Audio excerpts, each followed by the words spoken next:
할렐루야. 네, 이 시간 예배의 자리로 나오신 여러분들을 사랑하고 축복합니다.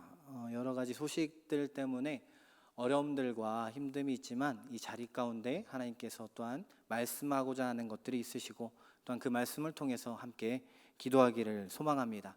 저도 설교를 준비하면서 굉장히 어려웠고요. 사실은 설교에 대해서 이렇게 굉장히 치밀하게 준비하고 또 이렇게 하는데 오늘은 굉장히 어려운 순간이었던 것 같아요. 하지만 이 말씀을 통해서 하나님께서 하고자 하는 말씀을 전하기를 원하고요. 또 그들을 받아들이시는 저와 여러분들 되기를 소망합니다. 여러분들이 베풀었던 혹은 받으셨던 가장 큰 은혜는 자비는 무엇입니까? 베풀었던 자비 혹은 받았던 자비. 생각해보면 다양한 자비들이 있을 거예요. 내가 돈을 빌려줬다든가 아니면 어려운 사람을 도와줬다든가 이러한 큰 자비들도 있을 것입니다. 한번 여러분들이 생각나는 자비에 대해서 한번 생각을 해보세요. 그리고 또 한 가지 우리가 생각해 봐야 할 것은 최근에 내가 자비를 베풀었던 일이 무엇인가 한번 고민을 해보시기 바랍니다. 만약에 내가 받았던 자비는 있는데 베풀었던 자비는 없는 것 같다 최근에, 그러시면 오늘 말씀을 듣고 그 자비를 실천하시고 그 성령의 열매로 살아가는 저와 여러분들 되기를 간절히 소망합니다. 세상이 말하는 자비란 뭘까요? 네, 사전적인 의미로는요, 남을 깊이 사랑하고 가엾게 여김 또는 그렇게 여겨서 베푸는 혜택에 대해서 자비로 얘기를 합니다. 그래서 남을 사랑해서 그를 동정하고 가엾게 여기고 그를 통해서 이제 베푸는 것이 자비다라고 얘기한다는 것이죠. 자비하면 사실 기독교에서는 뭔가 이렇게 잘 얘기하지 않을 것 같지만요, 사실 우리는 찬양도 하잖아요. 주의 자비가, 이런 찬양도 하고요. 또 주님의 자비하심 안에 안기다, 이런 찬양들도 자주 하곤 하죠. 그래서 자비가 불교에만 있는 것이 아니라 우리 기독교에도 굉장히 널리 있는 말씀이라는 거예요. 그런데 불교는 과연 뭐라고 이 자비를 얘기할까요? 불교에서는요, 이 자비란 지극히 사랑을 통한 연민을 의미하고요, 인생의 고뇌를 제거해 주는 것이 바로 이 자비다라고 얘기를 합니다. 뭔가 심오해서 잘 모르는 것 같지만요, 결국 자비라는 뉘앙스와 느낌들은 우리가 어느 정도까지는 알 수가 있을 것 같아요. 그런데 자비와 함께 늘 오는 게 있습니다. 그게 뭐예요? 긍자로 시작하는데 뭐죠? 긍휼이라는 거예요. 자비와 긍휼 여러분들 구분할 수 있으시겠어요? 조금 어려우신 분들이 있어서 오늘 제가 먼저 잠깐 소개하고자 합니다. 자비와 긍휼은요, 뉘앙스적인 차이가 있어요. 그를 불쌍히 여기고 동정해주고 또 그를 이렇게 보듬어 안아주는 부분은 있는데요, 자비는 죄인에 대한 부분입니다. 죄에 대한 자비, 자비로움. 그리고 긍휼은요, 연약함에 대한 부분이에요. 같은 동정과 같은 그 연약한 사람들을 돌보는 거지만 자비는 죄인에 대한 연약함을 돌보는 거고 긍휼은 연약함에 대한 그런 연약함을 돌보는 것이다 라고 보시면 되겠어요. 그런 것이 성경에서 자비와 긍휼로서 나타난 것입니다. 그리고 그러한 자비와 긍휼의 하나님이 바로 우리 아버지 되신 하나님이시라는 거예요. 그렇다면 오늘 말씀에서 나오는 자비란 뭘까요? 자비, 오늘 말씀 헬라어 원어를 보면요, 크리스테토테스, 발음도 어려워요. 크리스토테스라는 단어입니다. 성경에서는 10회가 나오고요, 비슷한 동일어 크리스토테스는 8회 정도 나와서 18회 정도 나오는 단어입니다. 성경에서는요, 자비, 인자, 선으로 번역이 됩니다. 그러다 보니까 어떤 땐 자비고 어떤 땐 선이고 어떤 땐 인자로 번역되다 보니까 자비가 이 단어다라고 해석하기는 좀 어려워요. 또 이 자비란 단어가 이 단어만 나오는 것이 아닙니다. 또 한 가지가 나오는데요, 오익티르모스라는 단어가 나와요. 이 단어는요, 불쌍히 여긴다라는 의미를 갖고 있는데, 하나님께서 사람들을 불쌍히 여기셔서 죄인된 사람들에게 그렇게 하실 필요가 없는데도 친절하게 인격적으로 대해주신 그런 부분들을 얘기하는 것이 바로 이 오익티르모스라는 것이죠. 그래서 사람의 자비를 얘기할 때는 이 오익티르모스를 사용하지 않고요, 너희가 그렇게 해라라고, 하나님의 자비를 해라라고 할 때는 이 오익티르모스라는 단어를 사용합니다.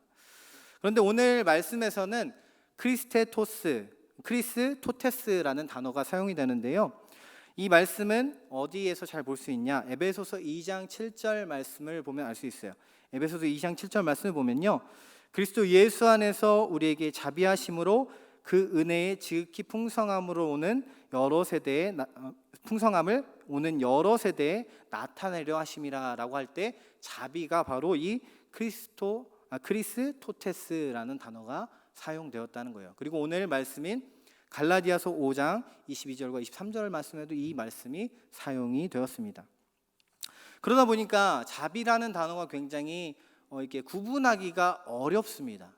그런데 요새 영어 성경이나 킹제임스 버전이나 이런 성경들을 보면요, 이 크리스토테스는 자비라는 단어가 아니라 친절 혹은 선으로 사용되고 있다는 거예요. 친절이라는 단어, 선함, 친절이라는 단어로 이렇게 나오고 있다는 겁니다. 오늘 말씀에서 얘기하고자 하는 그 자비는요, 그래서 친절이에요. 친절. 자비를 가짐으로 친절하게 대하는 것. 그러면 우리는 과연 친절을 베풀고 있습니까? 우리 옆 사람과 한번 바라볼까요? 옆 사람? 뻘쭘하신가요? 이분들에게 친절을 베풀고 계신가요? 친절하신가요? 옆 사람 어때요? 옆 사람 한번 평가하는 건 좀 그렇지만 친절합니다 하면 끄덕끄덕 해주세요. 친절하십니까? 웃음꽃이 핍니다. 친절하죠. 우리들한테는 친절해요. 그런데 그 대상이 우리들만이라면 과연 제대로 된 친절일까에 대한 고민이 우리에게 필요하다는 거예요. 여러분들이 잘 알고 있는 선한 사마리아인 이야기가 있어요. 그 이야기가 어떻게부터 시작됩니까? 한 사람이 찾아와서 선생님, 내가 무엇을 하여야 영생을 얻겠습니다 라고 묻습니다. 여기서 무엇을 하여야 영생을 얻겠습니다라는 질문이 굉장히 바람직한 질문 같지만, 내가 뭘 해야지, 내가 행동으로 뭘 해야지 영생을 받겠습니까? 라고 하는 지금 의도적인 질문이에요. 그런데 이때 뭐라고 말씀하세요? 예수님께서 율법에 무엇이라 기록되었으며 내가 어떻게 읽느냐라고 물어보세요. 네가 알고 있는 게 뭐야? 라고 물어보니까 이렇게 얘기를 합니다. 내 마음을 다하며 목숨을 다하며 힘을 다하며 뜻을 다하여 주 너의 하나님을 사랑하고 또한 내 이웃을 내 자신과 같이 사랑하라 하였나이다 라고 말을 합니다. 그 사람이 자기를 옳게 보이려고 예수님께 이렇게 얘기를 하는 거예요. 그러면서 뭐라고 얘기합니까? 예수님께 옳게 보이려고 여짜오되 내 이웃이 누굽니까? 라고 물어보는 장면에서 나와요. 이 사람은 이웃이 누구인지가 중요한 겁니다. 그래서 이 얘기를 해주시죠. 선한 사마리아인 얘기를 해주시죠. 어떤 사람이 예루살렘에서 여리고로 내려가는 길에 강도를 만납니다. 아마 이 사람은 혼자 내려갔던 것 같아요. 지금은 우리가 역사적으로 이러한 길이 있다, 저러한 길이 있다 잘 모르지만요, 당시 사람들은 아주 잘 아는 길이었어요. 마치 우리가 삼척에서 동해를 가는 길, 그 길 아시잖아요, 그렇죠? 다 아시듯이 그 당시에 여리고와 예루살렘으로 가는 길이 딱 한 길이었거든요. 거기는 좁고 그 길다란 통로 협곡으로 돼 있어서 강도를 만나기가 굉장히 쉬운 도로였어요. 그런데 그 도로에 혼자 간 겁니다. 바보 같은 사람 아니겠어요? 그 바보 같은 사람이 강도를 만나게 됐어요. 첫 번째 사람이 지나갑니다. 어떤 사람이 지나갑니까? 여러분들이 잘 아시잖아요.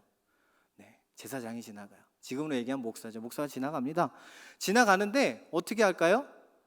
혹여 그 사람에게 피가 묻을까, 내가 연루가 될까 두려워서 그냥 지나가게 되죠. 어쩌면 그날이 예배 날일지도 모르겠어요. 그러나 그를 지나갑니다. 두 번째 사람은 어떤 사람입니까? 레위인이에요. 레위인은요, 유대인 중에 유대인이라고 생각했던 사람입니다. 근데 레위인이 어떻게 해요? 그를 들고 가나요? 도와주나요? 그냥 지나갑니다. 그리고 마지막에 나온 사람이 누구예요? 사마리아인이에요.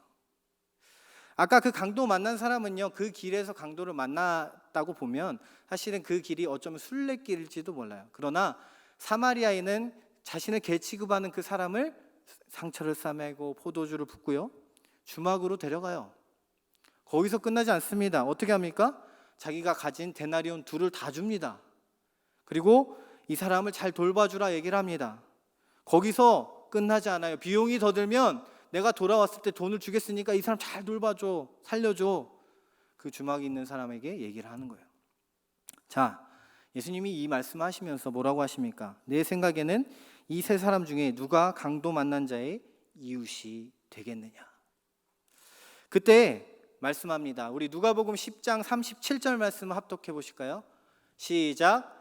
자비를 베푼 자이니이다. 예수께서 이르시되 가서 너도 이와 같이 하라 하시니라. 아멘. 뭐라고 하세요? 강도 만난 자에게는 누가 이웃이라고요? 자비를 베푼 자. 그러면서 뭐라고 하세요? 너도 이와 같이 하라. 자비를 베풀라. 친절을 베풀라 라고 말씀하고 있는 거예요. 아까 그 사람은요, 어떤 것을 해야 혹은 그 이웃이 굉장히 중요했어요. 그것을 하는 이웃들이 중요했어요. 내가 누구를 사랑해야 되는가. 그런데 잘 보시기 바랍니다. 강도 만난 자, 돈이 있어요? 이 사람 살려서 뭐예요? 강도 만난 자가 내가 그 사람 살려준다고 그 사람이 돈을 줄까요? 아니에요. 무엇을 얻을 게 있었나요? 내가 아는 사람이었나요? 가족이었나요? 아니었어요. 누가 혹시 보고 있었나요? 사마리아 사람은 보고 있었나요? 아니었다고요.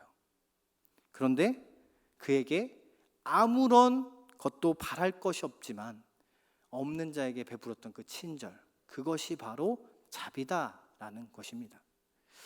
예수님께서도 이것에 대해서 말씀하십니다. 누가복음 6장 32절부터 36절까지 말씀을 우리 한 절씩 교독하시도록 하겠습니다.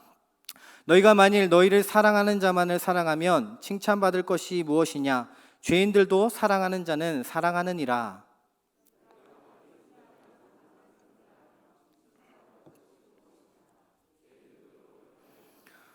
너희가 받기를 바라고 사람들에게 구워주면 칭찬받을 것이 무엇이냐? 죄인들도 그만큼 받고자 하여 죄인에게 구워주느니라.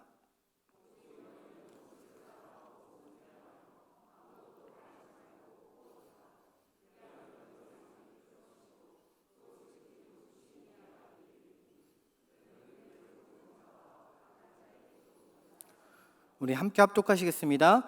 너희 아버지의 자비로우심 같이 너희도 자비로운 자가 되라. 아멘. 뭐라고 말씀하고 계세요? 예수님께서 너희가 만일 사랑하는 자를 사랑하면 이게 뭔 소용이냐는 거예요. 너희가 만일 선대하는 자, 너에게 잘하는 자만 잘해주면 그게 무슨 소용이냐는 거예요. 너희가 받기를 바라고 그 사람에게 구워주면 그게 무슨 소용이냐는 거예요. 그게 무슨 자비냐라고 말씀해 주고 계신 거예요. 그러면서 너희는 오직 원수를 사랑하고 선대하라라고 말씀하세요. 이거는요, 말도 안 되는 얘기예요. 사실 정말로 말도 안 되는 얘기예요. 그런데 이 말도 안 되는 일을 누가 하셨어요? 예수님이 하셨다고요. 우리가 죄인 되었을 때에 그와 우리는요, 원수였습니다. 원수. 우리가 그냥 인간이고 하나님이 아니라 원수의 사이예요. 근데 그 원수의 사이를 위해서 죄를 중재하시기 위해서 이 땅에 오시고 십자가를 지셨다는 거예요. 그 자비를 베풀라. 너희 아버지의 자비로우심 같이 너희도 자비로운 자가 되라 라고 말씀해 주고 계신 것입니다. 우리도 이와 같이 아무것도 바랄 것 없는 자에게 자비를 베풀어야 할 줄로 믿습니다. 베푼 자, 이렇게 자비를 베풀 수 있는 이유는요, 우리가 잘나서가 아니에요. 우리가 뭐가 잘 돼서가 아니라 우리가 자비를 맛본 사람이기 때문이에요. 제가 아까 말씀드렸죠. 여러분들이 받은 가장 큰 자비는 무엇입니까? 물어봤습니다. 여러분들은 무엇을 떠올리셨나요? 여러 가지가 있겠지만 우리 하나님에게는 그 예수 그리스도를 주신 그 자비만큼 큰 자비가 어디 있습니까? 그렇다면 여러분들 그 말씀을 전해보셨어요? 그 복음을 전해보셨습니까? 우리가 자비를 맛본 자라면 그 자비를 베풀어야죠. 가장 큰 것이 아마 복음을 전하는 일일 거예요. 그렇기에 우리가 자비를 맛본 자이기 때문에 우리는 자비를 베풀어야 할 줄로 믿어요. 친절을 베풀어야 할 줄로 믿어요. 여러분들 믿으십니까? 친절을 베푸시기 바랍니다. 우리 주변 사람, 이웃뿐만이 아니라 정말 우리가 연약한 자들까지, 우리를 원수로 생각하는 자들까지 그들에게 친절과 자비를 베풀어야 하는 것이 우리의 도리이고 예수님을 닮은 자의 도리인 줄로 믿습니다. 마치 만달란트를 빚진 자처럼 말이죠. 만달란트 빚진 자에 대한 이야기를 너무도 잘 알고 계시죠. 한 임금에게 한 사람이 10,000달란트라는 어마어마한 금액을 이렇게 빚을 졌습니다. 그런데요, 이것을 어떻게 됐습니까? 결국엔 탕감을 받게 되죠. 모두 다 탕감을 받게 됩니다. 그래서 자유로운 자가 됐어요. 옥에 갇혀지지 않고요, 자유로운 자유인이 되었습니다. 그런데 이 사람이 어떻게 합니까? 자기 동료가 자기에게 빚을 졌다고 100데나리온밖에 안 되는 그 빚을 받으려고 그를 옥에 가두게 돼요. 그리고 그럼 어떻게 됐습니까? 그 후에 임금이 그를 가두게 되는 것이죠. 예수님께서 단순히 아버지의 자비하심 같이 너희들도 자비를 베풀어라 하신 말씀은요, 단순한 말씀이 아니에요. 너희가 은혜를 아는 자라면, 너희가 자비를 아는 자라면 진정으로 자비를 베풀어라 라고 말씀해 주시면서 또한 우리에게 경고해 주시는 말씀이라는 거예요. 진정 은혜를 아는 사람, 진정 자비를 아는 사람은 베풀 수 있어야 된다라고 말이죠. 자비를 베푸시기 바랍니다. 친절을 베푸시기 바랍니다. 할렐루야. 그것이 아무런 대가가 없고요, 세상은 받을 게 없을지라도요, 세상은 기브 앤 테이크라고 늘 말하지만 우리는 받은 것이 너무도 많기 때문에 그 모든 것을 주기에도 모자라다는 것을 잊지 마시기 바라요. 우리가 기브 앤 테이크가 아니에요. 하나님의 사랑, 넘치는 사랑을 기부받았기 때문에 우리는 기브 그것이 땅끝까지 흘러가도록 계속해서 흘려 보내야 할 줄로 믿습니다. 하나님의 사랑은 물과 같아요. 하늘에서 떨어지면 그것이 점점 아래로 흘러요. 물론 분수도 있지만요, 결국은 그 분수에서 올라간 물도 아래로 흐르기 마련이에요. 그 아래로 흐르는 물은 점점 아래로 흘러야 다시 하늘로 올라가게 되는 줄로 믿습니다. 그렇기에 우리의 사랑도, 우리의 자비도, 우리의 친절도 점점 아래로, 연약한 자들에게로 흘러가야 할 줄로 믿습니다. 주님께 받은 자비와 그 친절함을 물이 흐르듯 아래로, 더 아래로 흐르게 하시는 저와 여러분들에게를 간절히 소망합니다. 벌써 말씀이 끝났어요. 해야 될 기도가 많기 때문에 저희가 말씀을 끝내려고 하는데요, 다윗의 노래가 기록된 시편 18편 말씀을 보면요, 이렇게 시작되는 말씀이에요. 나의 힘이신 여호와여, 내가 주를 사랑하나이다. 여호와는 나의 반석이시오, 나의 요새이시오, 나를 건지시는 이시오, 나의 하나님이시오. 내가 그 안에 피할 나의 바위시오, 나의 방패시오, 나의 구원의 뿌리시오, 나의 산성이시로다. 우리가 찬양으로도 자주 부르는 곡입니다. 그런데 그 구절 중에 이러한 구절이 있어요. 시편 18편 25절 말씀 함께 읽도록 하겠습니다. 시편 18편 25절 함께 합독하시겠습니다. 시작. 자비한 자에게는 주의 자비하심을 나타내시며 완전한 자에게는 주의 완전하심을 보이시며. 자비한 자에게는 하나님의 자비하심을 나타내시겠다는 거예요. 우리가 아무것도 바랄 것 없이 자비를 베풀지만 결국 그를 통해서 하나님께서는 그에 대한 자비의 보답을 우리에게 계속해서 해주실 줄로 믿습니다. 그리고 이 시편이 쓰인 시점이 굉장히 재밌어요. 언제냐면 그 위쪽에 있는 말씀을 혹시 한번 찾아보시겠어요? 성경 말씀을 보면, 시편 18편 말씀을 보면 이렇게 쓰여 있습니다. 여호와의 종 다윗의 시. 그러면서 이렇게 써 있어요. 여호와께서 다윗을 그 모든 원수들의 손에서와 사울의 손에서 건져내 주신 날에 다윗이 이 노랫말로 여호와께 아뢰어 이르되. 사울과 모든 원수에서 구원해 주신 그 날에 이런 시를 했다는 거예요. 이런 시로 고백했다는 거예요.